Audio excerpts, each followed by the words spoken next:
We are committed to creating and sharing knowledge that empowers children and young people to understand the steps they can take to reduce their risks, increase their resilience to mental health problems, and improve their mental health.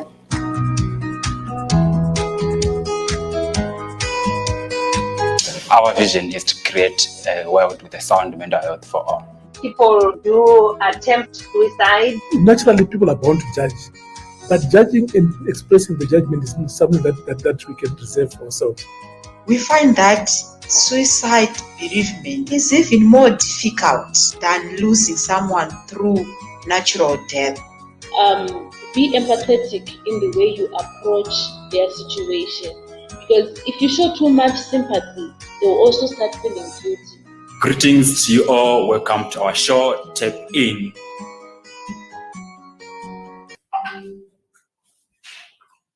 Hello everyone, welcome to our show, Tap In. I'm your host, Tawanda Mreba, and today we are talking about to support and to facilitate recovery.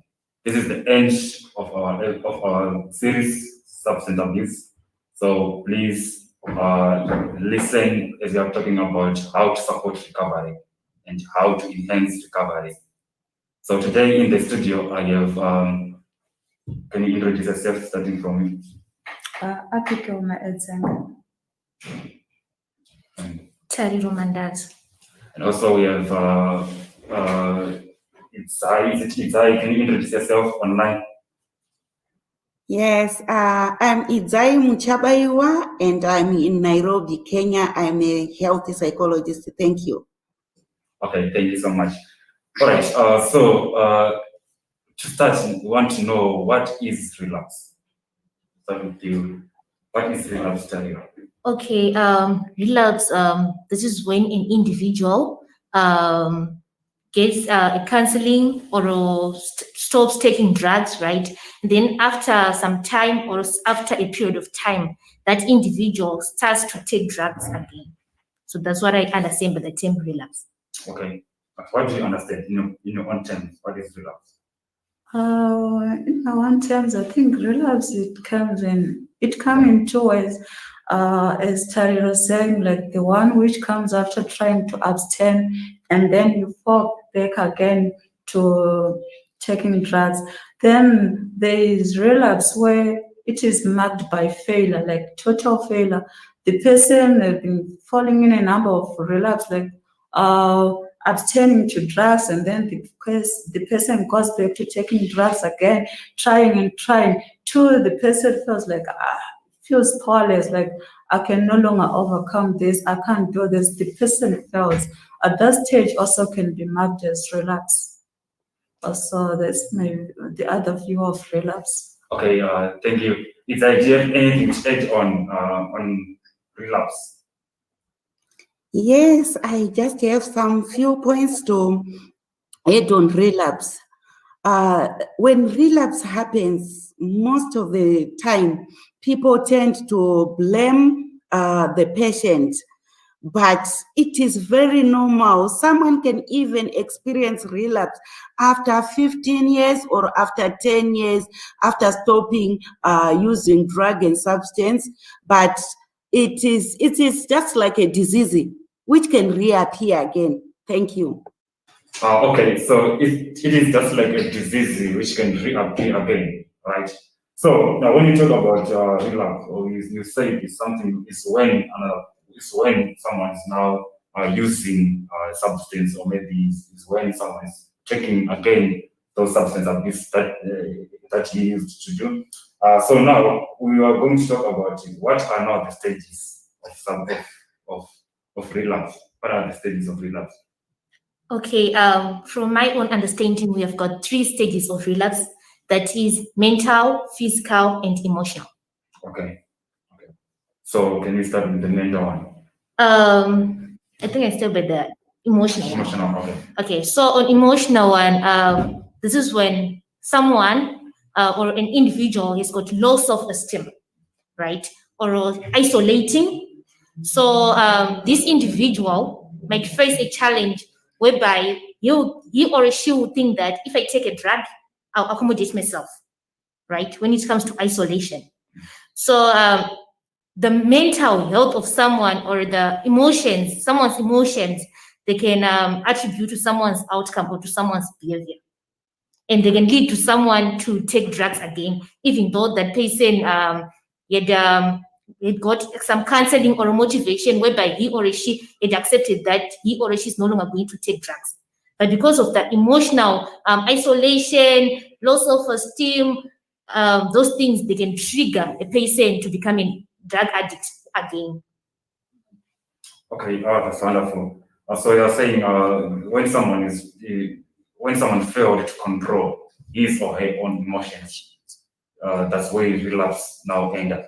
Yes, and also when we are talking about emotions, not only an individual can cause emotions to trigger drug addict again. No, but people, the environment, people surrounding you can also change your behavior, right?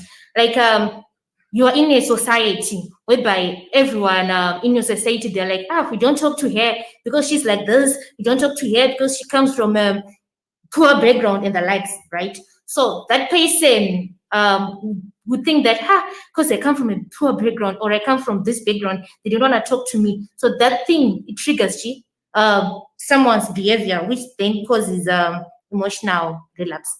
Okay, thank you. Thank you.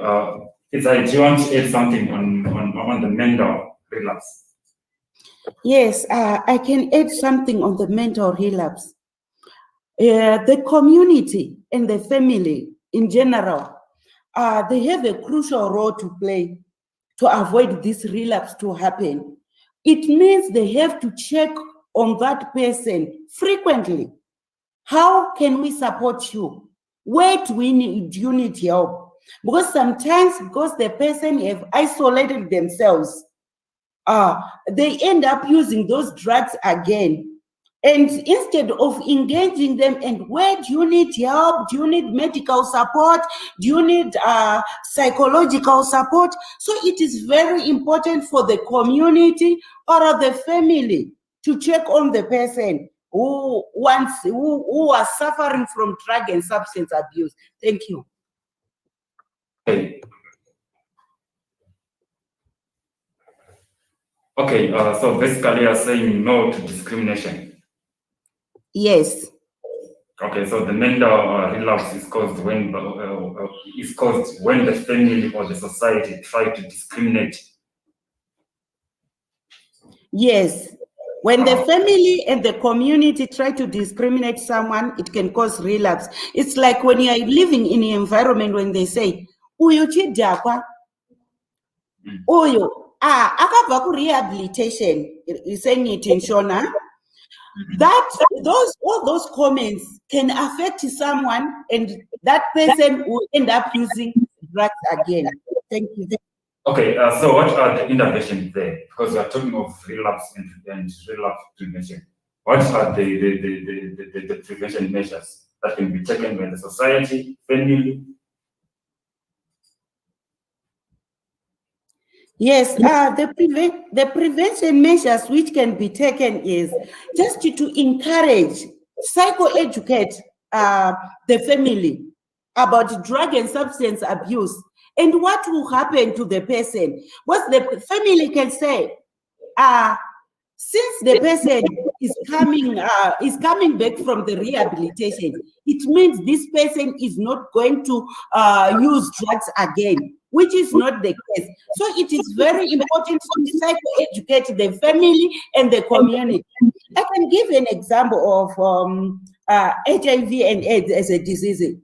If you have an idea, when someone is diagnosed with HIV and AIDS in a family, even family members, they go for psychoeducation, how to take care of the patient.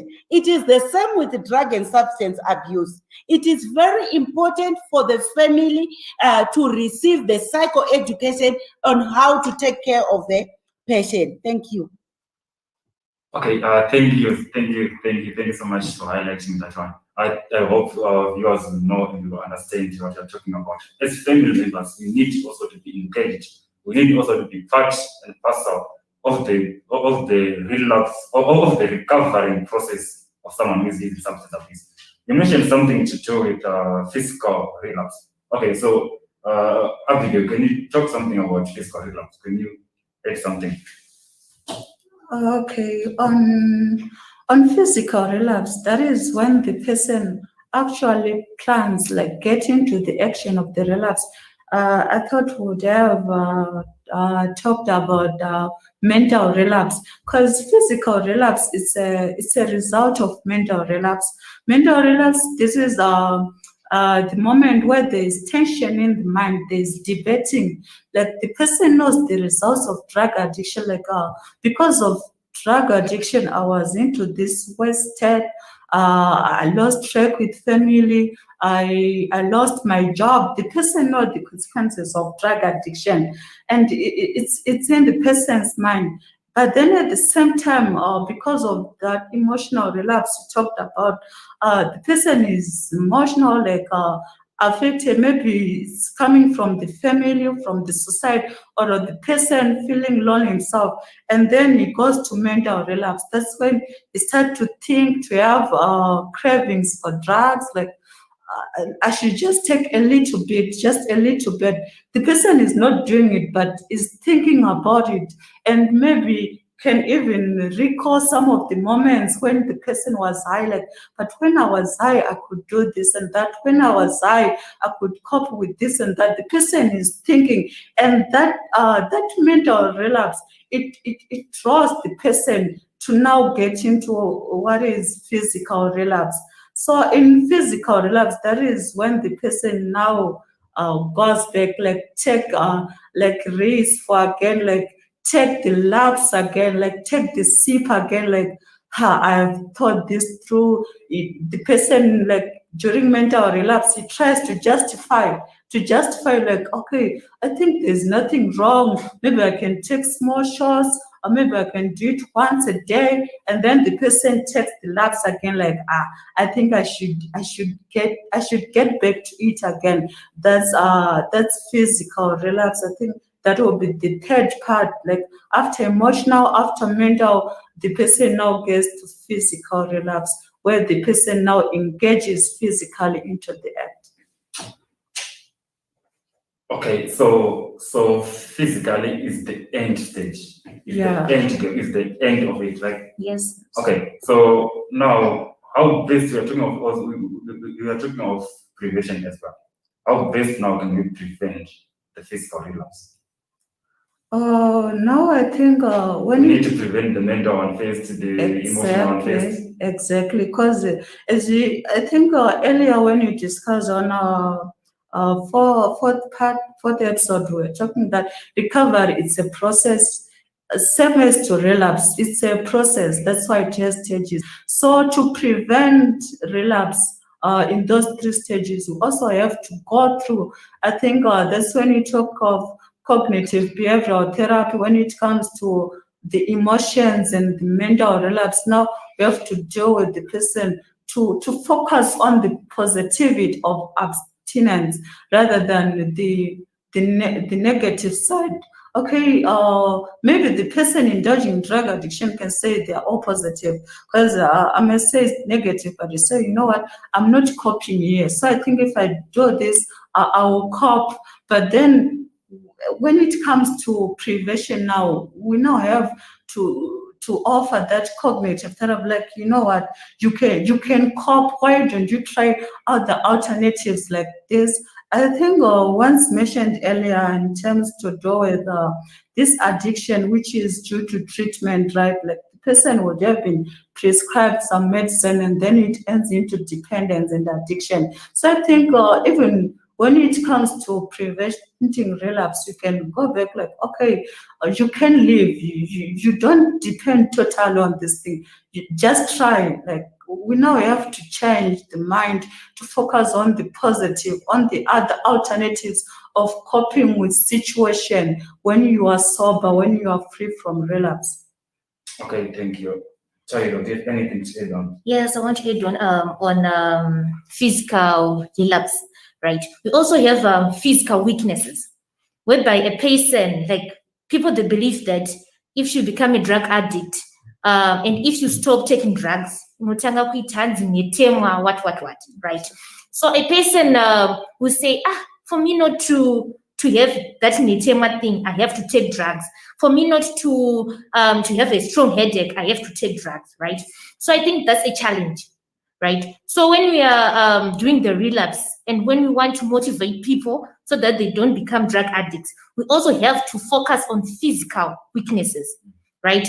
If an individual is saying, if I don't take drugs, I'll have a strong headache, make sure that we also have a solution to cure that headache. Because if you not cure that headache or the netemwa thing, that person will also go back and take drugs so that he or she will be in a good state, of mind, like no, so that people will not notice his or her physical weaknesses. Because we find out that when someone is into drugs, and then we decide to put those people they decide to go for the relapse thing, right? We can find that the discrimination, and it also comes from the society, right? Where they'll be saying, look, you cannot even walk properly because you stopped taking drugs. Look, you are having a strong headache because you stopped taking drugs. So we think that for the cure for your headache or the cure for your netemwa thing is for you to go back to the drug addict. So also you have to make sure that when we bring a solution to stop this drug addict, right, we also have to bring a solution to stop the physical weaknesses. Okay, you're talking about substitute. You should know how to put a substitute. Alternative. Okay, alternative. Okay, so thank you so much. Now we are coming back to you, Izai, about culture as a factor of recovery. Yes, culture is a factor of recovery. I think I can start by just explaining. I know people know what is culture, but I just want to explain in general what is culture. Culture, these are customs, practices, attitudes, and social norms of a group of people. And culture is an enabler of recovery. One factor which I can explain for now is the Ubuntu culture. A person is a person because of the other people. And through that, a person, for him or her to be fully recovered, that person needs other people, which is the community which we are talking about. If the community is not offering support, is not offering guidance, it means that person can fail to recover, which means that person can relapse even after the person has stopped using the drug. But because there is no that Ubuntu culture, that person can relapse, can start to use the drugs again. And also, that person who is being supported, our patient, should also cooperate, because the person is the person through others. And also, you should retaliate by cooperating to what others are encouraging you to do, to the guidance which you are receiving, that can help someone to recover. Thank you. Okay. Now, Chario, let us talk about the culture of addiction. As I highlighted, its culture is about Ubuntu. Now, I want to understand now the culture of addiction, especially to that person who is being addicted to substance abuse. So, what is the culture of addiction?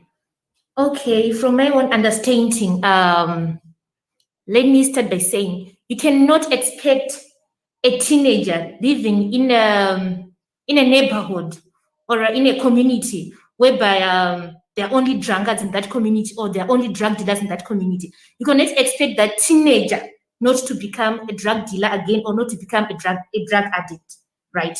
So we are saying that our culture determines who we are. I am who I am because of my culture, right? In my culture, if we're allowed to trade drugs, in my culture, if we're allowed to go for to do what I want in my culture, right? No one tells me that what you are doing is wrong, what you're doing is correct. I don't have any guidance. I do what I like. So if I lack that guidance, I become a culture addict, especially to drugs.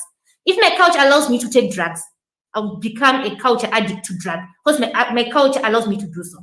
Even if I go for a relapse and I take some time to say, after the relapse, I want to stop taking drugs, I'm no longer going to become a drug addict. But because my culture allows me that, after the relapse, remember, I'm also going into the same community whereby my culture allows me to take drugs. I'll also become a drug addict, even though I have gone for a relapse, right? Okay. So we're saying that a culture determines who you are. There's this thing called nature versus nurture, right? Your environment determines your behavior. You cannot expect me to behave to be decent, or at least I live in a community whereby decent is not, or Ubuntu is not regarded as a strong factor to a girl child, or as something that a girl child should have. So culture determines who you are when it comes to drug addict. Okay, can you tell us the culture of recovery? Okay, on the culture of recovery, I think I'll work with the culture of addiction that Tarira was talking about. When it comes to social, there's the issue of social networks. The issue of social networks, as she was saying, the society that you live in, like what's being practiced in the society. There's the issue of drug laws, and when it comes to those with the culture, the culture of addiction, they focus on the successes in the social networks of those people that engage. Like, you see, he's into drugs nowadays. Did you notice the car that he's using? Did you notice the house that you built? So that culture, it now like forces people to again engage into relapse. But now when you are coming to the culture of recovery, we are now focusing on the positive side on culture. Like when it comes to social networking, it focuses on the state of being sober. Like, okay, besides this one and this crew that is into addiction, what they are successing in, yeah, they are making money, it's okay, and they are popular, it's okay. But when it comes to the culture of recovery, we now look at those that are sober in the social networks. Okay, at least we have these sober people. What are they doing, and what have they achieved in their sober minds? So the culture of recovery tries to engage each and everyone to focus on that. Let's also focus maybe in that society we are calling them the minors. Yeah, let's focus on the minors that are sober. What are the positive things they are also doing in the society? What are they achieving? So focusing on that, it engages you into the right society, which is the culture of recovery, where we focus on the positive aspect in the society, the positive networks that the sober engages, and I think that's what. Okay, so you highlighted issues between social networks. Okay, so I will read here that I have said. All right, so on social networks, culture of addictions, it promotes alcohol and drug use, right? And culture of recovery now, it enforces sobriety and long-term recovery, right? And also when it comes to the issue of storing, culture of addicts, we always talk about hustling, let us hustle, let us do this, you know, I know the Shona name we used in our street now. That's the story of and culture of recovery also tells the story about redemption, hope, recovery. No, there's hope, you know, and there's also recovery in whatever way that I'm doing. And also in terms of language, culture of addiction, it devalues others. It devalues, like when someone is addicted, you know, these street kids or the they like, you know, they use inappropriate words Of degrading others. Exactly. So that's the culture of addiction that you're talking about. But the culture now of recovery here. It uses the language that respects others. This person is recovering, is in the culture of recovery. Let's use the language that respects other people. Like the sort of creating culture of addiction. It's not normal in Zimbabwe, but that's not how we should treating people. It's not the type of culture we should normalize. Exactly. So when it comes to spirituality now, culture of addictions, it promotes negative idea about the role of spirituality. Either rejects others or either rejects, there's no Bible, there's no God, there's no whatever religion that you're talking about. But now when it comes to culture of recovery, it promotes the idea of spirituality, right? So I think I will just, do you have anything to add, when it comes to this culture of addiction, the culture of recovery? Yes, on the culture of recovery, it encourages someone like to stop the use of drug and substance abuse. We can give an example of these social groups like AA in other countries, even in Zimbabwe it is there, and also even in the community, boys or girls, the youth, they can have these clubs of netball or for soccer. Then after that, they'll discuss about the side effects of using drugs or using substances, and that's how the culture of recovery is. And also avoid this, for example, those bracelets which have a picture of marijuana. Instead of that, they can bring a culture which gives hope on the bracelets to substance and abuse. Thank you.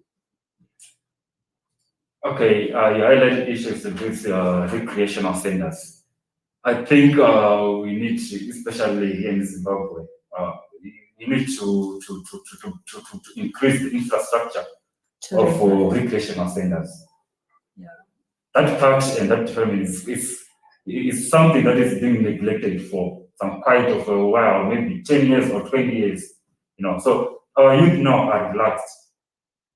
We automatically put the society, the culture into a culture of addiction, because we are not able to value and to build the recreational facilities. If you build like what you are saying, stadiums or a recreational center whereby youth can play netball, soccer, whatever, then after that talk about substance abuse, and then they can have something that can occupy them during their lifetime, so that they will have less time to participate in illicit substance abuse. Do you have anything to say, Jack?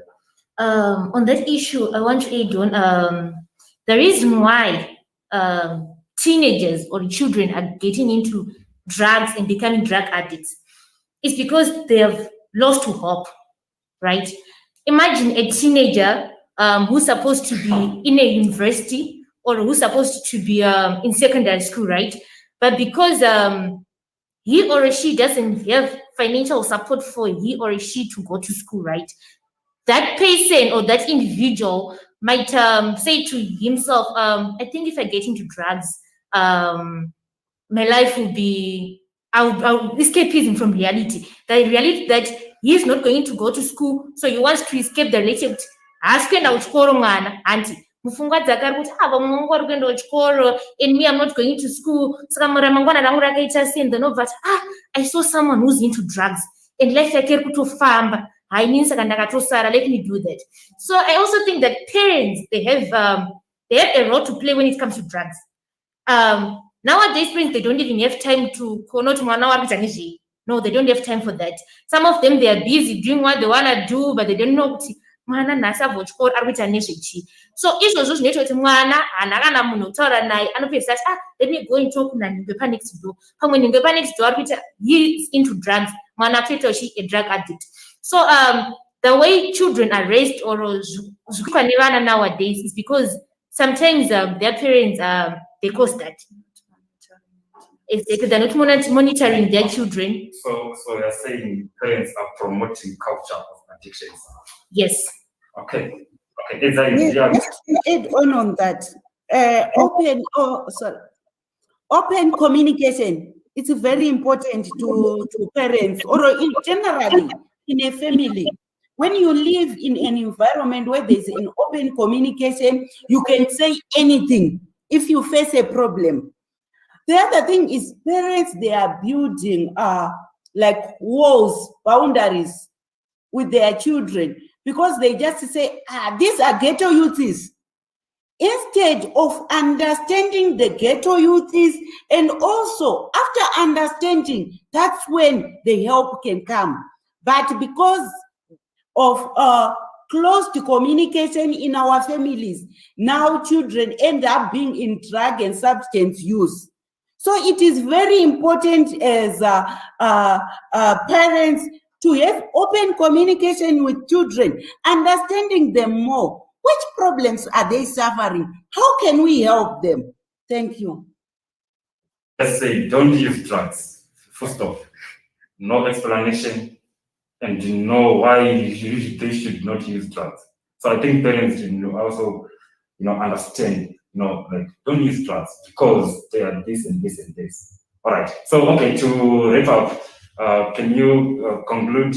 Like, do you have anything to say on a conclusion? I think Abby can go first. Okay, Abby, do you have anything to Okay. sum up? Yeah, I think we have a lot of work to do, and when it comes to mental health, on culture, on the issue of self-care and gratification, we now notice that in the culture of addiction, many youth, they focus on self-care on the side of outward appearance, the way they look outward, the way they are dressed, the way their hairstyle is looking, is it trending? But then they forgot the inner self-care within themselves. You as an individual, how are you feeling? Are you okay? What do you want to share? What do you need?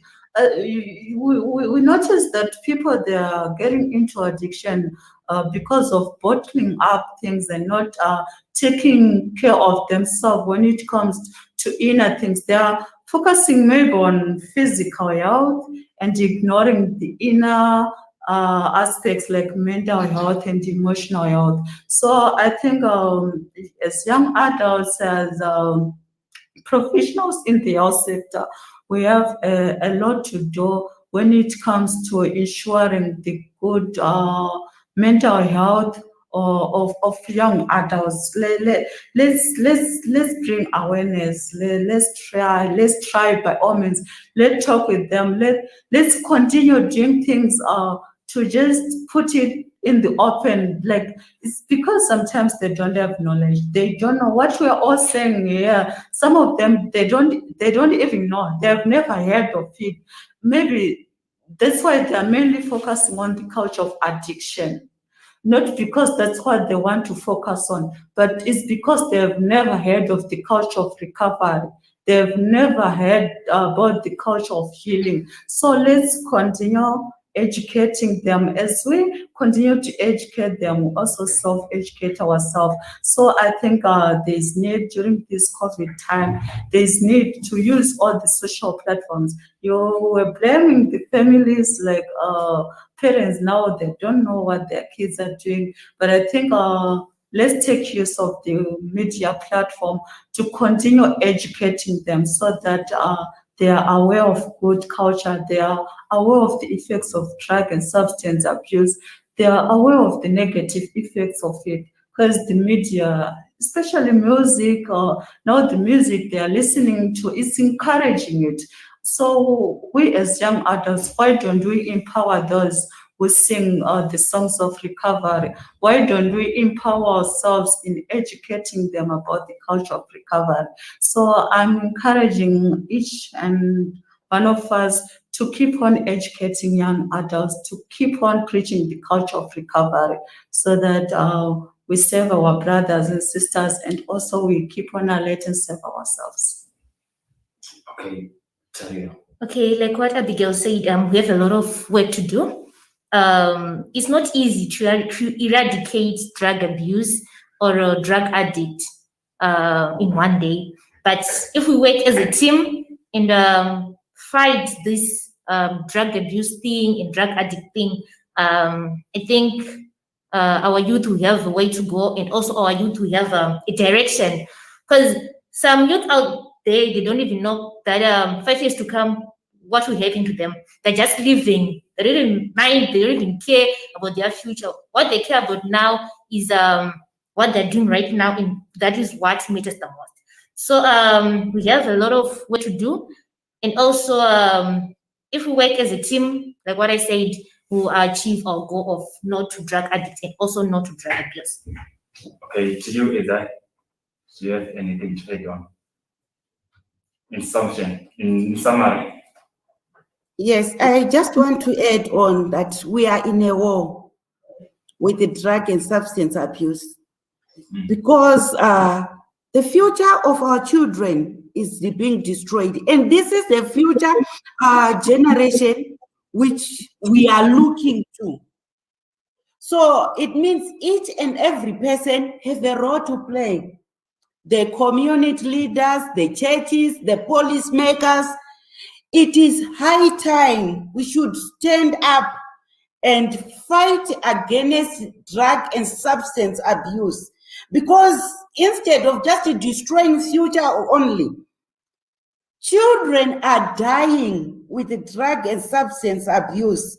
So it is very important to fight against this war. And I don't know how we can fight, but we continue doing psychoeducation and we encourage the policymakers to come and support us. So that we manage we manage to win this war against drug and substance abuse. Thank you. Okay, wow, thank you so much, everyone who joined us today. You heard we talk about relapse and relapse prevention, and also culture as a factor of recovery. So we discussed the physical, the stages of relapse, emotional, mental, physical, and then we talk about the culture of addiction and the culture of recovery. You know, our musicians, Abigail highlighted that our musicians are promoting the culture of addiction, especially in symptoms of. You know, we need also to bring up other genre or other musicians who can also support the culture of recovery. It's time that we need a culture of recovery, especially here in Zimbabwe. We are in a war. But it can be done if we all come together to fight the substance abuse problem. Just like what we are doing with regard to COVID-19. We want to fight this pandemic. We want to also fight the problem when it comes to substance abuse. As young people, we want to take a role. So today we just bring in young ladies in the studio to talk about the things so that they understand, so that parents out there, they can actually know that young people are also in a war, are also fighting this war. So parents, they should also come up with ideas and also strategies to help us as young people to fight these problems that we are having. And also young people out there, they would also learn from these young ladies here to also say, okay, so these young ladies they can speak out against substance abuse. So why am I taking the substance abuse? So it's up to you guys. We will continue to fight, and we will fight together. And it can only be when you and I, when you and me start to fight this war. It begins with me and it begins with you. Thank you for watching Check In. This is the last episode of Substance Abuse. See you next time. Thank you so much. Every Wednesday, 7:30 p.m., join us for a closed Zoom meeting hosted by Power Center Johannesburg. We are dealing with the subject of legacy builders. Every progressive society talks about and practices legacy building in their culture. This is why they're decades ahead of us, because they build from the legacy of their ancestors. Now, some of you may be asking, how do we start? How do we do it? Well, this Wednesday's class will deal with that in a very practical and biblical way. Make sure that you use these details to be able to enter the class and invite somebody. See you at 7:30 p.m. Join as a family or group, and don't forget to share this video with somebody else.